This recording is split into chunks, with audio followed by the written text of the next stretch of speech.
Boa noite a todos.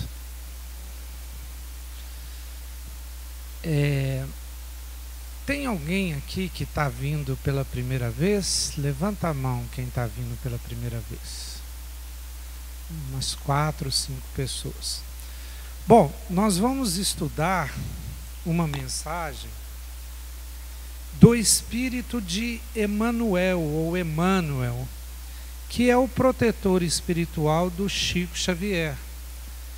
Emmanuel, esse nome Emmanuel é porque ele foi o padre Emanuel da Nóbrega, reencarnado aqui no Brasil. Então, ele usou esse nome quando se apresentou a Chico Xavier. E ele foi padre durante diversas vidas e ele conhece muito profundamente o Evangelho, o Novo Testamento. Então ele escreveu uma coleção de livros chamada Fonte Viva, que um dos livros chama Fonte Viva, onde ele vai estudar principalmente os 4 evangelhos canônicos e também as epístolas de Paulo.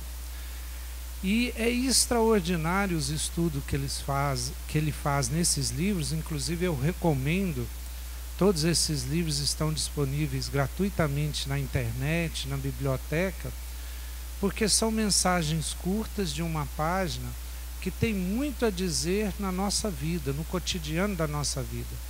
E o Emmanuel consegue trazer a mensagem de Cristo, de Jesus, para a nossa realidade, para a nossa vida. Igual vocês vão ver aqui, de uma forma muito simples. Então, é um livro de cabeceira. Eu, quando estudava engenharia, eu tinha esse livrinho e eu li uma página antes de dormir. Então, eu li toda essa coleção assim, né, uma página por noite. E eu tinha uma noite bem mais tranquila a partir do momento dessas leituras. Então, o capítulo de hoje, que é o de número 145 do livro Palavras de Vida Eterna, que é um desses livros dessa coleção, Emmanuel comenta a seguinte passagem: enquanto temos tempo, façamos o bem a todos. Essa passagem não é dos evangelhos, é de Paulo, o apóstolo Paulo, o apóstolo dos gentios. E Emmanuel tem uma predileção especial para Paulo, esse apóstolo, até porque o que o padre Emanuel da Nóbrega fez aqui foi também um apostolado, como Paulo fez naquela época, com os romanos e gregos, que não eram cristãos naquela época. Então é uma carta que ele escreve a Gálatas, cidade de Gálatas. Paulo sai ali de Jerusalém e vai pregando em toda aquela área ali do Oriente Médio, da Grécia, da Itália, que era Roma, né? E ele vai fundando comunidades. E depois, já em Roma, ele começa a escrever epístolas ou cartas para eles. Então essa carta, né, foi para a comunidade de Gálatas. E só mais uma curiosidade: Paulo gostava e conhece tanto, o Emmanuel gosta tanto do Paulo, que ele escreveu um livro, um romance, chamado Paulo e Estevão. Nesse livro ele conta toda a trajetória, né? O Estevão foi o primeiro mártir do cristianismo. E Paulo foi o primeiro perseguidor do cristianismo, inclusive um dos responsáveis pela morte de Estevão. É um melhor romance que eu já li na minha vida. E é um romance histórico, porque quando a gente lê lá o Atos dos Apóstolos, que é um dos livros do Novo Testamento, a gente não vê, porque é muito resumido, o que aconteceu na verdade. E Emmanuel conta isso em detalhes, né? Em detalhes inclusive do amor de Paulo, que é irmã de Estevão. Então ele conta todos esses detalhes. E já foi feito pesquisas científicas, algumas coisas descritas nesse livro, Paulo e Estevão, foi comprovado por arqueologia e pela história depois de ter sido escrito. É muito incrível, porque ele descreve, né, ele participou, ele estava lá, então ele descreve com uma riqueza de detalhes muito grande. Só para ilustrar um pouquinho, eu não aguento, eu acabo contando umas histórias. Tem uma passagem muito legal nesse livro, a passagem mais bonita, né? Bom, tem uma passagem que me impressionou muito, que é o seguinte: Paulo, ele vai conhecendo o cristianismo, né? Quem conhece aquela história da conversão do Paulo, descrito no Atos dos Apóstolos, que ele vê Cristo e fica cego, né? E cai no chão, e de perseguidor se transforma em servo, né? A hora que Jesus aparece para ele e fala assim: Paulo, por que me persegues? E Paulo ali fala assim: Senhor, o que queres que eu faça? Quer dizer, de perseguidor, ele estava indo para perseguir, para matar, ele se torna servo, não sabe tudo que aconteceu antes. Aquilo ali foi o auge. E numa das coisas mais interessantes que aconteceu foi o encontro dele com Gamaliel. Paulo era um fariseu, né? Era a casta mais poderosa dos judeus, quem mais conhecia o Torá. E o mentor de Paulo, o professor de Paulo, era o Gamaliel, que já tinha sido mestre lá no Sinédrio, em Jerusalém. E eles não tinham na época o evangelho. Emmanuel descreve que eles tinham algumas anotações que eram chamadas anotações de Levi. Essas anotações de Levi é que deram origem ao evangelho de Mateus. Mas não havia os evangelhos. Inclusive essas epístolas de Paulo são anteriores aos evangelhos. Os evangelhos começaram a vir depois de 100 anos que Jesus havia sido crucificado. Mas eles tinham essas anotações, que eram tipo frases que Jesus falava, algumas parábolas, algumas coisas. E aí Paulo vai se orientar com o seu mentor, né, o Gamaliel, e Gamaliel já estava aposentado e já tinha lido essas anotações de Levi. E aí Paulo foi lá para perguntar para o Gamaliel se ele continuava a perseguir os cristãos, porque ele já estava sendo conhecido como um grande perseguidor dos cristãos.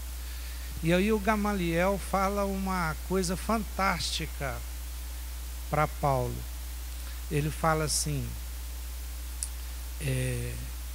Paulo, não persegue, não vá persegui-los, né? Principalmente da forma que Paulo estava fazendo, até matando os cristãos. Ele fala assim, ó: se isso vem de Deus, não adianta você perseguir, torturar, seja o que for. Isso vai acabar. Por si mesmo vai acabar. Agora, Paulo, se isso vem de Deus, não persegue não, porque você não vai dar conta de impedir aquilo que vem de Deus. Isso me marcou muito, porque a gente se acha superior e capaz de mudar as coisas e transformar e fazer a nossa vontade vencer. E isso para mim sempre serviu uma coisa tipo assim, ó: você pode defender a sua ideia, você pode chegar até um certo limite, mas cuidado, nunca rompa os limites da ética, os limites da violência, porque muitas vezes você está perseguindo uma coisa por suas crenças. Paulo, né, era um judeu fervoroso, ele perseguiu o cristianismo, mas não por maldade, porque ele acreditava que o judaísmo era verdadeiro e que o cristianismo era falso, né? Ele perseguia por fé, por boa vontade, digamos assim. Então, ele nesse momento, ele já fica reflexivo sobre o que ele estava fazendo. E na vida, nós temos que ser humildes para reconhecer que muitas coisas que vêm de Deus, muitas vezes a gente combate. E aí a gente tem que ser muito humilde para poder visualizar isso. Mas o que era o cristianismo? Paulo entendeu muito bem o cristianismo. Ele passa nos desertos vários anos meditando sobre aquelas anotações de Levi. E Paulo tinha uma coisa que nós não temos, né? Ele via Jesus, Jesus conversava com ele. Em algumas falas, em epístolas, ele fala assim: ontem eu vi o mestre, né? E ele conversava com Cristo, né? Ele não conheceu Jesus reencarnado no corpo material, mas o Paulo era um médium extraordinário e tinha esse contato. Ele falava com Jesus glorificado, né? O Jesus Cristo já em todo o seu potencial espiritual. Então ele tinha, né, esse contato. Então ele entendeu muito bem. Por isso que ele fala: olha só, enquanto temos tempo, façamos o bem. E esse temos tempo pode ser entendido enquanto você está reencarnado, né?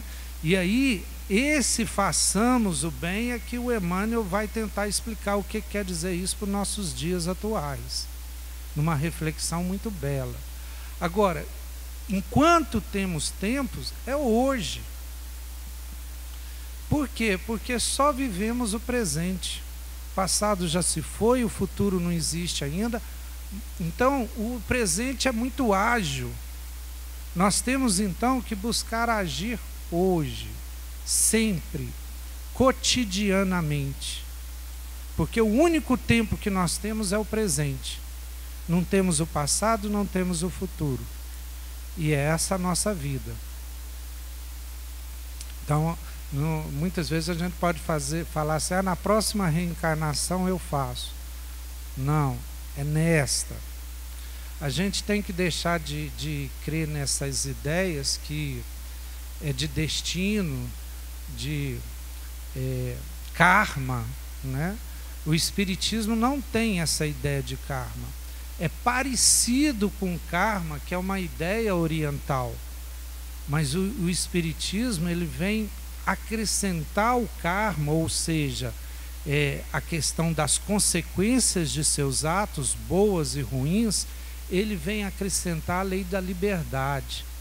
Essa lei da liberdade, do livre-arbítrio, que é uma conquista humana, ela existe sempre. É muito claro isso naquela frase do Chico, que está até escrito ali na abertura dessa casa, que é o seguinte: a gente não pode mudar o nosso passado, mas podemos mudar o nosso futuro. Hoje nós recebemos com certeza as consequências de tudo o que fizemos. A cada dia a gente recebe a consequência do nosso ontem. Mas com certeza hoje podemos plantar o amanhã. E assim, nós, enquanto tivermos tempo, ou seja, agindo no presente, nessa vida, façamos o bem. Agora vamos ver o comentário do Emmanuel, antes que eu fale os 30 minutos que eu tenho, nem entro no texto. Problema de filósofo, fala demais, né, e não chega na essência, ou não completa, né, o objetivo aqui do estudo da noite. Às vezes, o ambiente surge tão perturbado que o único meio de auxiliar é fazer silêncio com a luz íntima da prece. Então, o primeiro momento aqui é o seguinte: que a pessoa está em tanta dificuldade, que a situação está tão difícil, mas nem isso te impede de fazer a prece. Então, a primeira forma de eu fazer o bem é fazer uma prece por aquela pessoa, por aquela situação. Ah, mas a prece não adianta nada. Vamos estudar o poder da fé, o poder das nossas vibrações e o valor das preces intercessórias. Tem um capítulo de André Luiz, não me lembro agora o livro que chama o título do capítulo Prece Intercessória, onde ele vai mostrar como é que o mundo espiritual age com as nossas preces. Prece verdadeira, prece sentida, prece com emoção. Não é aquela falação não, repetição não. É a prece de coração, de sentido, né? Que ela pode chegar nos mais altos níveis espirituais. Emmanuel continua: em muitas circunstâncias, o companheiro se mostra sobre o domínio de enganos tão extensos que a forma de auxiliar é esperar que a vida lhe renove o campo do espírito. Olha só, ele fala que tem situações que é melhor não interferir. Olha a sabedoria. Nós temos que ver algumas situações que o melhor é aguardar. É aguardar a renovação. Não tem jeito de você fazer nada. Tem situação assim.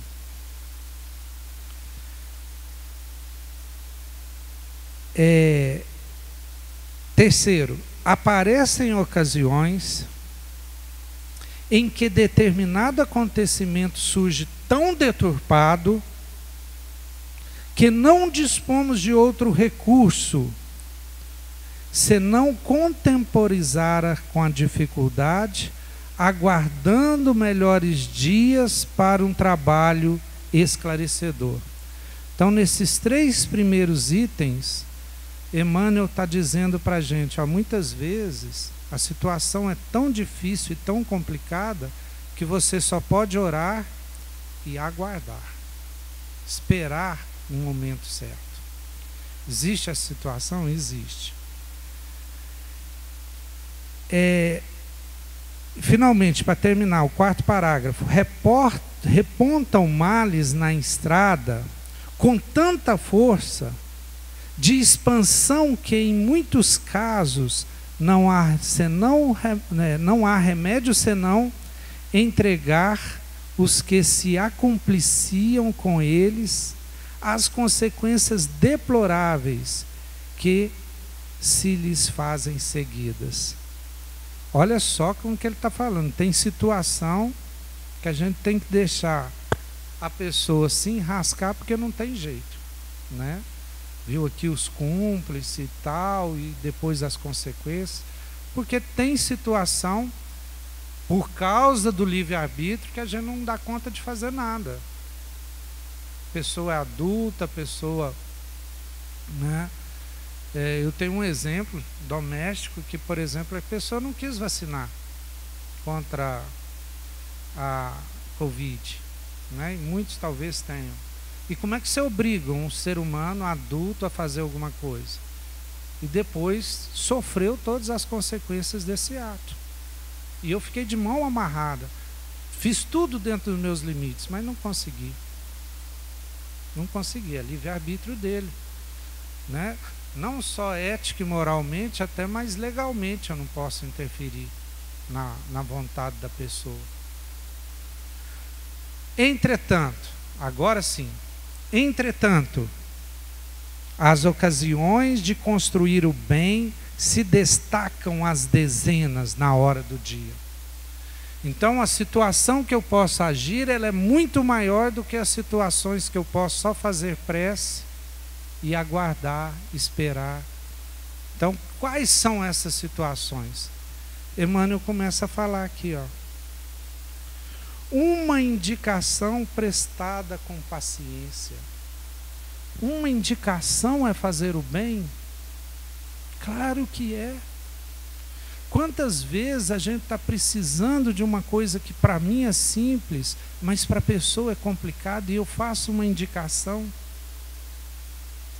Então, indicar para as pessoas o caminho, indicar, né, como que ela pode alcançar aquilo que ela está precisando, isso já é fazer o bem. Com boa vontade, querendo realmente de coração ajudar a pessoa. Então, uma indicação, uma palavra que inspire bom ânimo. Gente, nós vivemos um mundo tão difícil, as pessoas estão tão desesperadas, desesperançadas. Se você é capaz de levantar o ânimo de uma pessoa, dar uma orientação para ela conseguir, apesar das dificuldades, isso é fazer o bem. Até agora nós vimos aqui de palavras, né? Agora, um gesto que dissipe a tristeza. Um gesto que dissipe a tristeza. Talvez seja um abraço, talvez um telefonema, né? Ou alguma coisa assim que você possa fazer com que a pessoa se sinta um pouco melhor se ela está triste. Um favor que remova uma aflição. Um favor que remova a aflição de alguém. Então as oportunidades de você fazer o bem estão aí a toda hora, a todo momento surgindo na nossa vida. Analisemos a trilha cotidiana. O que eu faço da hora que eu levanto até a hora que eu vou dormir? Isso é uma trilha que eu faço todo dia. A paz e o concurso fraterno, a explicação e o contentamento são obras morais que pedem serviço edificante, como as realizações da esfera física. A gente parece que a gente só realiza se está fazendo alguma coisa física, material, se a gente vê o resultado daquilo, né? Parece que toda construção tem que ser um prédio ou uma casa. Mas as verdadeiras construções são invisíveis, imponderáveis. São construções na mente e no corações dos homens. Estas sim são obras imateriais, imortais e que vão permanecer para sempre. Jesus não teve um império como Roma teve. Não foi um império com exército, com construções, nada disso. Ele não tinha uma pedra onde repousar. E até hoje nós falamos dele. E só conhecemos Pilatos, chefe romano lá da região de Jerusalém, por causa de Jesus. Porque a construção de Jesus foi uma construção nos corações e nas mentes daquele ser humano da época dele e de cada um de nós até hoje. Ergue-se a casa, elemento a elemento. Constrói-se a oportunidade para a vitória do bem, esforço a esforço. Então, assim como uma casa é feita tijolo a tijolo, pedacinho por pedacinho, também a vitória no bem, que é uma vitória sobre nós mesmos e não sobre o outro, é construído esforço por esforço. Tanto numa contra a outra, quanto noutra, ou seja, tanto na casa material, quanto na casa mental, na casa espiritual, a diligência é indispensável. Essa virtude, né, da diligência, da perseverança, da continuidade, da aplicação, do esforço. E Emmanuel termina, último parágrafo. Emmanuel também é um construtor de frases. As frases mais bonitas que eu já vi na minha vida é de Emmanuel.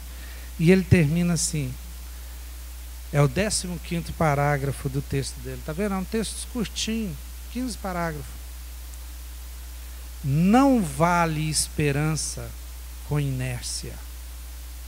O tijolo serve à obra, mas nossas mãos devem buscá-lo.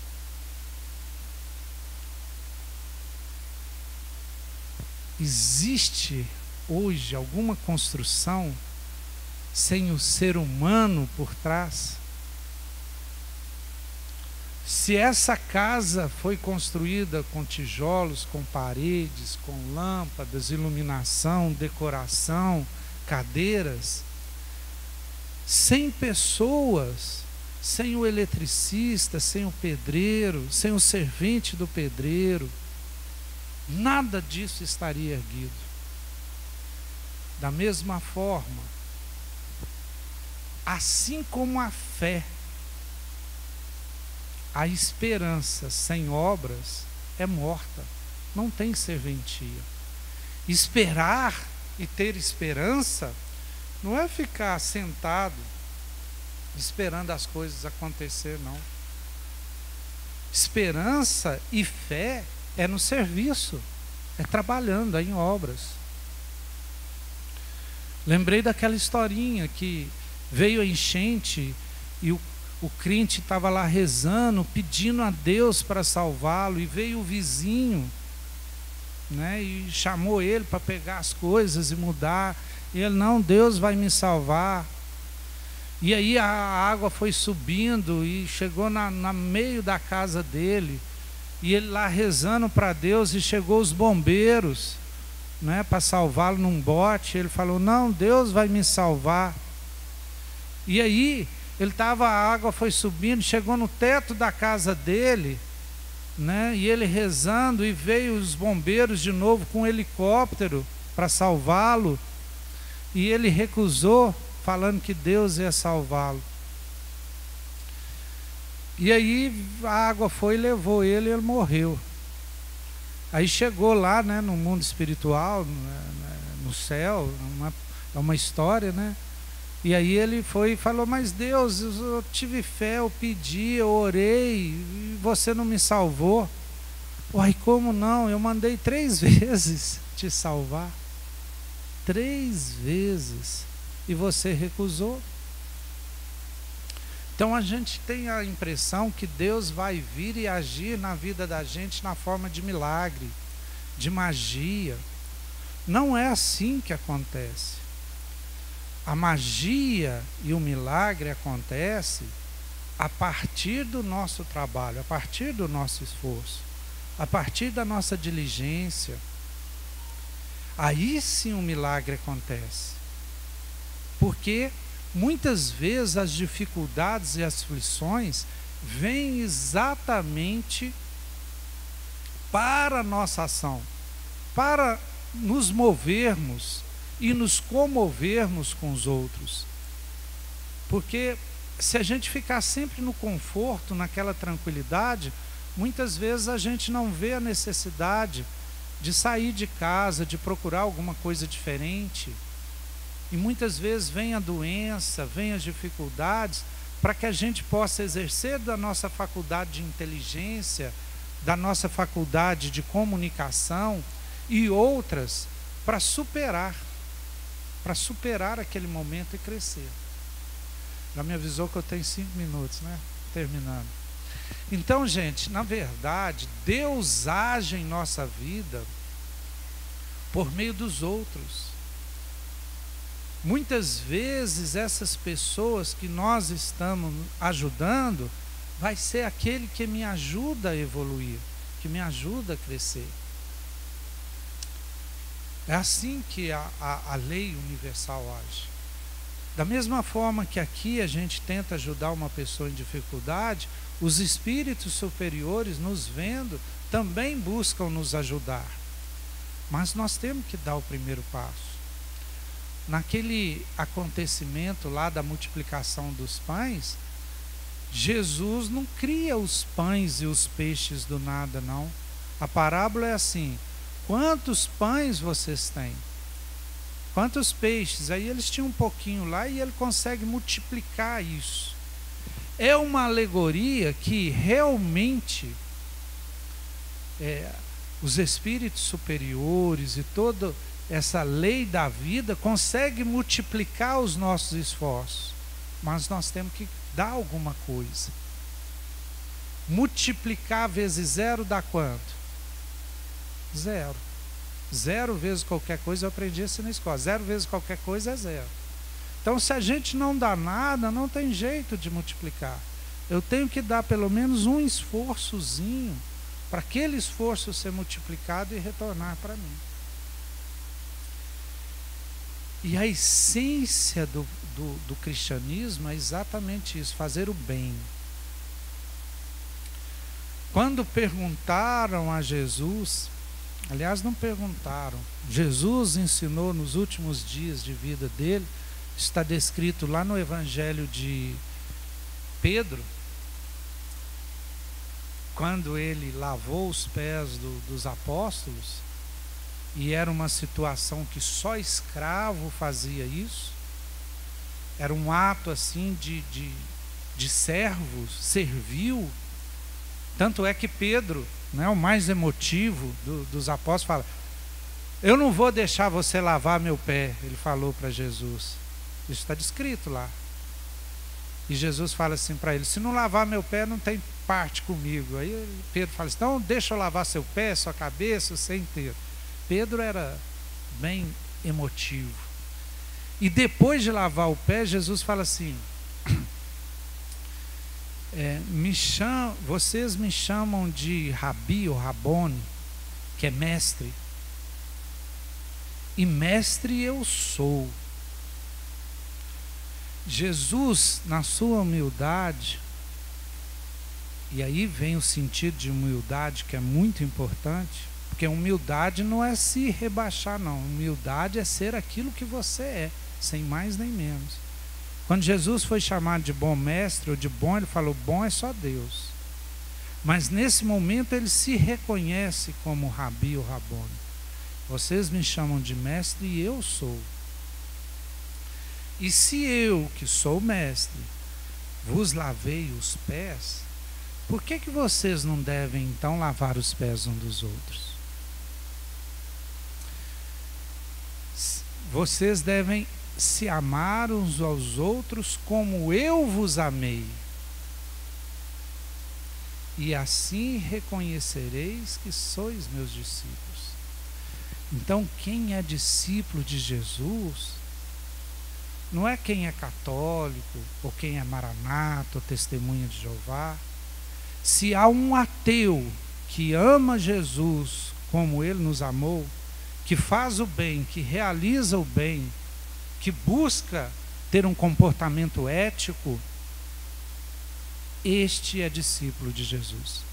Mais do que aquele que se diz católico, ou se diz cristão, ou se diz espírita, e na verdade não age, fica na inércia, fica sem fazer nada.